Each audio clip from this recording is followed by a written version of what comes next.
السلام عليكم ورحمة الله وبركاته نحمده ونصلي على رسوله الكريم قال الله عز وجل في القرآن العظيم أعوذ بالله من الشيطان الرجيم بسم الله الرحمن الرحيم ولله على الناس حج البيت من استطاع إليه سبيلا صدق الله المولانا العظيم وصدق رسوله النبي الكريم ونحن على ذلك মিনাশ শাহিদিন ওয়াশ শাকিরিন আলহামদুলিল্লাহি রাব্বিল আলামিন। সুপ্রিয় দর্শক মণ্ডলী, কাছে দূরে দেশে কিংবা প্রবাসে যে যে অবস্থান থেকে চোখ রেখেছেন নিউজ 24-এর পর্দায় লাইভ অনুষ্ঠান ইসলাম আমরাকে দেখার জন্য সকলকে আন্তরিক মুবারকবাদ স্বাগত জানাচ্ছি। আল্লাহ রাব্বুল কারীম প্রতিটি মুসলমানের উপরে নামাজ, রোজা, যাকাতকে যেমন ফরজ করেছেন ঠিক হজকেও ফরজ করেছেন।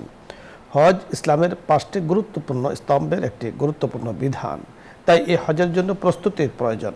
এই প্রস্তুতির জন্য আমরা আলহামদুলিল্লাহ প্রস্তুতি নিচ্ছি, প্রস্তুতি নেব। শাওয়াল মাস তার জন্য অত্যন্ত বরকতময় এক সময়। শাওয়াল মাস শেষ হয়ে যাচ্ছে, আমাদের প্রস্তুতির সময়ও কিন্তু ধীরে ধীরে শেষ হয়ে যাচ্ছে। তাই যার প্রস্তুতি যত ভালো হবে তার আমলটা কিন্তু তত ভালো হবে। আজকে এই বিষয় নিয়ে আরও বিস্তারিত কথা বলবেন বিশিষ্ট ইসলামী চিন্তাবিদ, মিডিয়া আলোচক, মিডিয়া অবস্থাপক শেখ মুফতি শহীদুল ইসলাম খতিব হযরত ওমর বিন খাত্তাব রাদিয়াল্লাহু তাআলা আনহু, মাদ্রাসা মসজিদ কমপ্লেক্স, মিরপুর, ঢাকা। সাথে আছি আমি আমজাদ হোসেন হেলালি। আসসালামু আলাইকুম। ওয়া আলাইকুম আসসালাম ওয়া রাহমাতুল্লাহ। আউযু বিল্লাহি মিনাশ শাইতানির রাজিম। বিসমিল্লাহির রাহমানির রহিম। ওয়ালিল্লাহি আলান নাসি হিজ্জুল বাইত মান ইসতাতাআ ইলাইহি সাবিলা। صدق الله المولانا العظيم وصدق رسوله النبي الكريم ونحن على ذلك من الشاهدين والشاكرين والحمد لله رب العالمين। সুপ্রিয় দর্শক মণ্ডলী, মহান আল্লাহ পাকের তৌফিক কামনা করে আজকের এই সুন্দর আয়োজন আমরা শুরু করতে যাচ্ছি। আপনাদের সকলকে আমন্ত্রণ জানাচ্ছি। চলছে পবিত্র শাওয়াল মাস, যেই মাস নিয়ে আমরা অনেক আলোচনা করেছি। মাহে রমজানের পরের এই মাসটি অত্যন্ত গুরুত্বপূর্ণ। এই মাসের মধ্যে ইসলামে 6টি নফল রোজার বিধান রেখেছে, যাকে অনেকে সাক্ষী রোজা বলেন, অনেকে শাওয়ালের 6 রোজা বলেন। ঠিক এই মাসে অন্যান্য কাজও রয়েছে, কারণ এই মাসের পরে যে মাসটি তা কিন্তু হজের প্রস্তুতির মাস। শাওয়াল মাসও হজের প্রস্তুতি, জিলকায়দা মাসে পরিপূর্ণরূপে হজের প্রস্তুতি নিতে হয়, আর জিলহজ মাসে সে হজকে পালন করতে হয়। ইসলামের 5টি স্তম্ভের অত্যন্ত গুরুত্বপূর্ণ একটি স্তম্ভ হলো হজ। আমরা দেখেছি রোজা আমরা রাখি, নামাজ আমরা পড়ি, যাকাত আমরা প্রদান করি, কিন্তু হজের মধ্যে শারীরিক এবং মানসিক অনেক কষ্ট রয়েছে, পরীক্ষা রয়েছে। এর মাধ্যমে ইশকে মাওলা অর্থাৎ আল্লাহ পাকের কাছাকাছি পৌঁছা যায়। একজন পাগলের মতো রব্বে কারীমকে তালাশ করতে থাকে একজন হাজী সাহেব। আজকে আমরা শাওয়াল মাসের এই দিনে হজের প্রস্তুতি নিয়ে কথা বলবো। বিস্তারিত কথা বলবেন বিশিষ্ট ইসলামী চিন্তাবিদ, মিডিয়া আলোচক শেখ মুফতি শহীদুল ইসলাম খতিব হযরত ওমর বিন খাত্তাব রাদিয়াল্লাহু তাআলা আনহু, মাদ্রাসা মসজিদ কমপ্লেক্স, মিরপুর, ঢাকা। সাথে আছি আমজাদ হোসেন হেলালি। আসসালামু আলাইকুম ওয়া রাহমাতুল্লাহ। ওয়া আলাইকুম আসসালাম ওয়া রাহমাতুল্লাহ। মুহতারাম, কেমন আছেন? আলহামদুলিল্লাহ। আজকে আপনার কাছে আমরা শুনবো হজের প্রস্তুতি নিয়ে, কারণ হজের প্রস্তুতি এখন থেকে নিতে হবে। আলহামদুলিল্লাহ, যারা হজে যাবেন নিবন্ধন করিয়েছেন তারা প্রস্তুতি আগের থেকে নিচ্ছে। এখন আমাদের কি কাজ, কি প্রস্তুতিটা আমাদের এখন নেওয়া দরকার? কারণ হজের ফ্লাইট চালু হয়ে যাবে এবং মানে হজে যাবে, তখন তার আগের যে মানসিকতাটা সেটা কি করা দরকার? ইন্নাল হামদুলিল্লাহ ওয়াস সালাতু ওয়াস সালামু আলা মান লা নাবিয়্যা বা'দ সাল্লাল্লাহু তাআলা আলা খায়রি খালকিহি ওয়া আসহাবিহি আজমাইন মুহাম্মাদি ওয়া আসহাবিহি আজমাইন। قال النبي صلى الله عليه وسلم بني الإسلام على 5: شهادة الله إله إلا الله وإقام الصلاة وإيتاء الزكاة وصوم رمضان وحج البيت من استطاع إليه سبيلا صدق الله العظيم وصدق رسوله النبي الكريم। রব্বে কারীমের দরবারে লাখো কোটি শুকর, যিনি আমাদেরকে এই পবিত্র মাসে একটি সুন্দর আলোচ্য বিষয় নিয়ে বসার তৌফিক দান করেছেন। আলহামদুলিল্লাহ। আল্লাহ রাব্বুল আলামিন আমাদেরকে দুনিয়াতে প্রেরণ করেছেন কিছু কাজ দিয়ে। সেটা হলো আল্লাহ তাআলা বলেছেন, ওমা খালাকতুল জিন্না ওয়াল ইনসা ইল্লা লিয়াবুদুন, আল্লাহ তাআলার গোলামি করার জন্য। তো আল্লাহ তাআলার গোলামি করার জন্য এই রাস্তাটা দেখাইছেন সমস্ত নবী রাসূলগণ কীভাবে গোলামি করবে। আস্তে আস্তে আমাদের নবী জনাবে মুহাম্মদুর রাসূলুল্লাহ সাল্লাল্লাহু আলাইহি সাল্লাম পর্যন্ত এসে এটা স্টপ করা হয়েছে। এখন ওলামায়ে কেরাম কিয়ামত পর্যন্ত রাস্তা দেখাবে। তো এই হজ শরীয়তের একটা বিধান, 5টা স্তম্ভের একটা স্তম্ভ।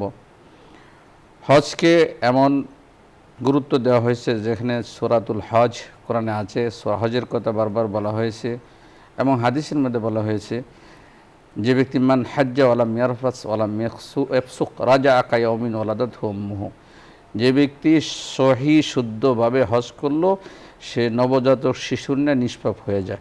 তো এর জন্য আমার প্রস্তুতি আছে কিছু।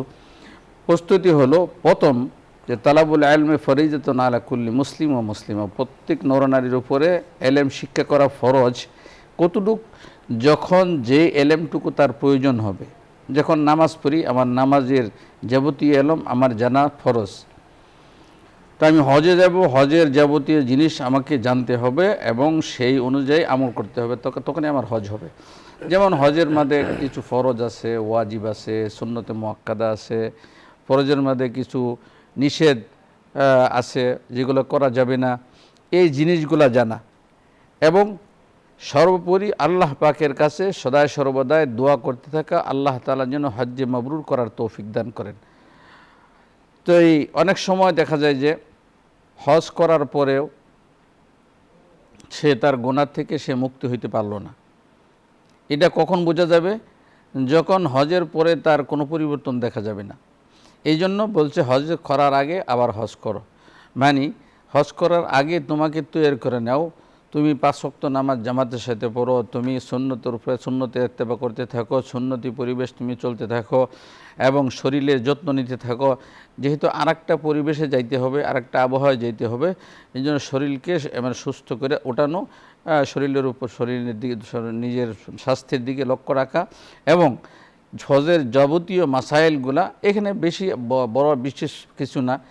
যদি আমি 3টা ফরজ, 12টা 6টা ওয়াজিব, 12টা সুন্নতে মুআক্কাদ, এইগুলো যদি আমরা জানতে পারি এবং কি কি করা যাবে, কি করা যাবে না, কখন কোন দিন কীভাবে কী করতে হবে, তো এই জন্য এই জিনিসগুলো জানতে থাকা এবং এই জিনিসগুলো সহিভাবে জানার জন্য নিকটস্থ ভালো আলেমের কাছে যাইয়া জেনে নেওয়া। কারণ বলা হয়েছে যে এই 3টা মাসকে হজের মাস বলা হয়েছে। কেন? হজ তো করা হয় জিলহজ মাসে, কিন্তু এই 2 মাসকেও হজের মাস কেন বলা হলো? তার কারণ হচ্ছে যে বিশেষ একটা প্রস্তুতি এই মাসে নিতে হয়। 2 নম্বর কারণ হচ্ছে যে এই শাওয়াল থেকেই মানুষ হজের কার্যক্রম শুরু করে, এর আগে শুরু করা যায় না, শাওয়াল থেকে শুরু করতে হয়। যেমন হাজী সাহেবরা যখন শাওয়ালে চলে যায়, এখানে যেয়া যে হজ্জে তামাত্তু করে, তখন উমরার নিয়ত করে, প্রথম উমরা নিয়ত করে সে হালাল হইয়া সে হজের জন্য অপেক্ষায় থাকে। তো এই জন্য হজের জন্য শাওয়াল মাস থেকে হজের কার্যক্রম শুরু হয়। শাওয়াল, জিলকাদা, সেখানে পুরাপুরি মানে প্রস্তুতি নেওয়া হয় এবং জিলহজ মাসের 8 তারিখ থেকে 12 তারিখ পর্যন্ত এই 5 দিন মোটামুটি হজের কাজকে সম্পন্ন করা হয়। এই জন্য আমরা আসলে দেখা যায় যে আমি অনেক টাকা খরচ করে যাই, কিন্তু আমি হজের ফরজগুলো জানি না, হজের ওয়াজিবগুলো জানি না। আপনি চমৎকার বলছিলেন, এখন সেগুলো জানতে হবে। দর্শক মণ্ডলী, আলোচনা করছিলেন মুফতি শহীদুল ইসলাম। আলোচ্য বিষয় ওনার ছিল যে হজের প্রস্তুতি এই সময় নেয়া। 3টি প্রস্তুতি একজন হাজী সাহেবকে নিতে হবে। 3 ধরনের প্রস্তুতি। প্রথমত হলো আধ্যাত্মিক প্রস্তুতি। আধ্যাত্মিক প্রস্তুতি বলতে যে নিজের ভেতরের সকল কিছুকে সংযোগ করিয়ে দিতে হবে পবিত্র মক্কা মদিনার সাথে। যেন শয়নের স্বপনে আমি দেখি মক্কাতুল মুকাররমা মদিনাতুল মুনাওয়ারা, সবসময় যেন আমি তাকে দেখি এবং আমার চোখে ভাসতে থাকে। এই যে একটা আকর্ষণ, এই যে একটা আগ্রহ, একটা তামান্না নিজের ভেতরে তৈরি করা, এর দ্বারাই কিন্তু তার নিয়তটাকে খাঁটি করতে তাকে সহযোগিতা করবে। এজন্য প্রথমত কাজ হলো যে আধ্যাত্মিক প্রস্তুতি নেওয়া, মানসিক প্রস্তুতি নেওয়া, ভেতরগত সম্পূর্ণরূপে প্রস্তুতি নেওয়া। 2 নম্বর আর্থিক প্রস্তুতি, অর্থাৎ আমি হজে যাচ্ছি, আলহামদুলিল্লাহ টাকা দিয়েছি, কোনোভাবেই যেন হারামের সংমিশ্রণ না হয়, কোনোভাবেই যেন এই পবিত্র কাজে আমি যাতে হালাল ব্যবহার করতে পারি, হারাম যাতে ঢুকে না পড়ে, এজন্য 100% খেয়াল থাকতে হবে। এমনি তো শরীয়তের বিধান একজন মুসলিম নিজেকে হারাম থেকে দূরে রাখবে। আল হালালু বাইয়িনুন ওয়াল হারামু বাইয়িনুন, হালালও পরিষ্কার, হারামও পরিষ্কার। সুতরাং এখানে কোনো অস্পষ্ট কিছু নেই। আমার এই পবিত্র কাজে কোনোভাবেই যেন হারাম ঢুকে না যায়, এদিকে খেয়াল রাখতে হবে। 3 নম্বর হলো যেটা শায়েখে বলেছেন বাহ্যিক প্রস্তুতি। বাহ্যিক প্রস্তুতি, আমার মাল সামানা যা কিছু আছে তাকে আমি নেব, যাতে করে সেখানে আমাকে কি করতে না, খুঁজতে না হয়, কষ্ট করতে না হয়, ইবাদতে বিঘ্ন হয় এমন কোনো কাজ করতে না হয়। এবং বাহ্যিক প্রস্তুতির সাথে এটাও নিতে হবে যে আমি হজে যাচ্ছি, মক্কাতুল মুকাররমায়, মদিনাতুল মুনাওয়ারায় জিয়ারতের জন্য যাচ্ছি, আমি কোনো মার্কেট করতে যাচ্ছি না। সুতরাং বাইরে ঘোরা অথবা এই সেই করা অথবা মার্কেটে ঘোরা, এটা কিনা সেটার জন্য সময় নষ্ট করা। যতটুকু সময় পাবো ততটুকু সময় যেন আমি বাইতুল্লাহ শরীফে কাটাতে পারি, যখন মদিনায় যাব মদিনায় যেন কাটাতে পারি, কোনোভাবে যেন আমার প্রস্তুতিতে সমস্যা না হয়। এই 3 ধরনের প্রস্তুতি এখন আমাদের খুবই প্রয়োজন। আমাদের মোহতারাম বলে দিয়েছেন আরও কিছু, যে হজের কিছু ফরজ আছে, কিছু ওয়াজিবাত আছে, কিছু সুনান আছে, কিছু দোয়া আছে, এগুলো তো শিখতেই হবে। যেমন হজের ফরজের কোনো একটি যদি ঘাটতি হয় হজ হবে না, ওয়াজিবের কোনো এক জায়গাতে সমস্যা হয় তাহলে তাকে দম দিতে হবে। এজন্য এগুলোকে একেবারে মুখস্থ নয়, ঠোঁটস্থ করা। মুখস্থ তো ভেতরে থাকে, ঠোঁটস্থ একদম জবানে থাকে, যেন কোনোভাবে ভুল না হয়। দর্শক মণ্ডলী, আজকে যে আলোচ্য বিষয় নিয়ে আমরা কথা বলছিলাম, কাদের জন্য? যারা হজে যাচ্ছে তাদের জন্য, যারা যাব তাদের জন্য, তার মানে আমাদের সকলের জন্য। যারা যাচ্ছে তাদের জন্য, যারা যাব তাদের জন্য। আল্লাহ তাআলা ফরজ করলে অবশ্যই যাব, ফরজ না করলেও আমাদের আগ্রহ কিন্তু আছে, আমাদের যেন থাকে। রাহে মেরা মাসকান হাওয়ালি কাবা, রাহে মেরা মাদফান দিয়ারে মদিনা। আল্লাহ পাক যেন আমাদেরকে সেখানে দেখান। এবং এই কাজটি কিন্তু এত সহজে নয়, বারবার চোখের পানি ফেলতে হবে, আল্লাহ পাক থেকে সে ফয়সালা করিয়ে নিতে হবে। আলোচ্য বিষয় নিয়ে যদি আপনাদের আরও কিছু জানার থাকে, কোনো প্রশ্ন থাকে, অথবা ইসলামের কোনো মাসলা মাসাইল যা প্রশ্ন করার প্রয়োজন হয়, আপনি প্রশ্ন করুন, আমরা চেষ্টা করব কথা বলার জন্য। প্রথমে যিনি আছেন, আসসালামু আলাইকুম ওয়া রাহমাতুল্লাহ। দর্শক নাম বলে পরিচয় দিয়ে প্রশ্ন করুন। ওয়ালাইকুম আসসালাম ওয়া রাহমাতুল্লাহি ওয়া বারাকাতুহু। জি, প্রশ্ন করুন। হুজুর, আমি না নিয়মিত দর্শক, আপনি কেমন আছেন? আলহামদুলিল্লাহ। টিভির ভলিউম কমিয়ে কথা বলি, তাহলে আমরা সুস্পষ্টভাবে শুনতে পাবো। আমার কাছে আমার একটা প্রশ্ন হলো, আমি তো মানে এমন কোনো ইয়া নাই যে আমি মানে আমরা করলাম একটু আশা করছিলাম, এখন নেই হয়তো কিছু টাকা পয়সা, যেমন আমার শাশুড়িকে এজন্য কিছু টাকা জমা করছে, যাতে বড় বেশি টাকা লাগে, তখন উমরা করলে অল্প টাকায় পারা যায়। জি, ধন্যবাদ, আমরা বুঝতে পেরেছি, আপনি শুনতে থাকুন। বুঝতে পেরেছেন কিছুটা? জি, মানে উনি উমরা করার আগ্রহ। হজ তো সবার উপরে ফরজ না, আর উমরা তো ফরজই নেই, উমরা তো হইলে সুন্নত নফল। এখন উনি প্রস্তুতি নিচ্ছে উমরার জন্য। উমরার ব্যাপারে হাদিসের মধ্যে আসছে যে উমরার দ্বারা আল্লাহ তাআলা উমরাকারীর সমস্ত গুনাহগুলো মাফ করে দেয়, যেমন হজের দ্বারা মাফ করে দেওয়া হয়। এই জন্য মানে আগ্রহ থাকলে, মনের মধ্যে যদি আকাঙ্ক্ষা থাকে আর দোয়া করা হয়, তো আল্লাহ তাআলা ব্যবস্থা করে দেয়। তো আল্লাহ তাআলা ওনাকে উমরায় মকবুলা করার তৌফিক দান করুন। আমিন। পরের দর্শক, আসসালামু আলাইকুম।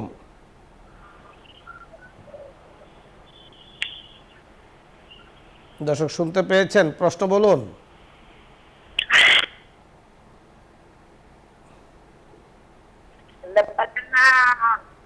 ওয়ালাইকুম আসসালাম ওয়া রাহমাতুল্লাহ। হ্যালো, জি, আপনি প্রশ্ন বলুন।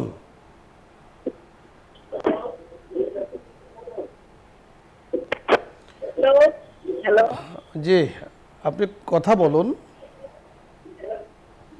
পরের দর্শক, আসসালামু আলাইকুম ওয়া রাহমাতুল্লাহ।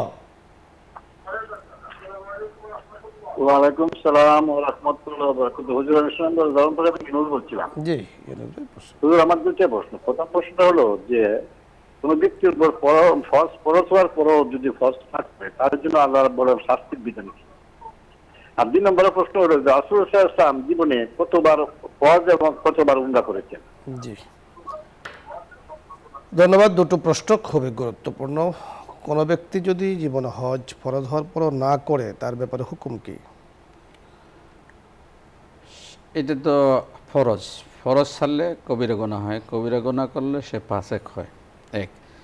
2 নম্বরে হাদিসের মধ্যে ধমকি আসছে, যে ব্যক্তি হজ ফরজ হওয়ার পরে হজ করলো না, সে ইহুদি হয়ে মারা যাক, খ্রিস্টান হয়ে মারা যাক, আল্লাহর নবীর সাথে তার কোনো সম্পর্ক থাকবে না। অর্থাৎ আল্লাহর নবীর উম্মত না হওয়ার ধমকি দিয়েছে, অর্থাৎ তাকে খুব ধমক দেওয়া হয়েছে। 2 নম্বর হচ্ছে আল্লাহর নবী জীবনে একবার হজ করেছেন। উমরা কতবার করেছেন? জি ধন্যবাদ।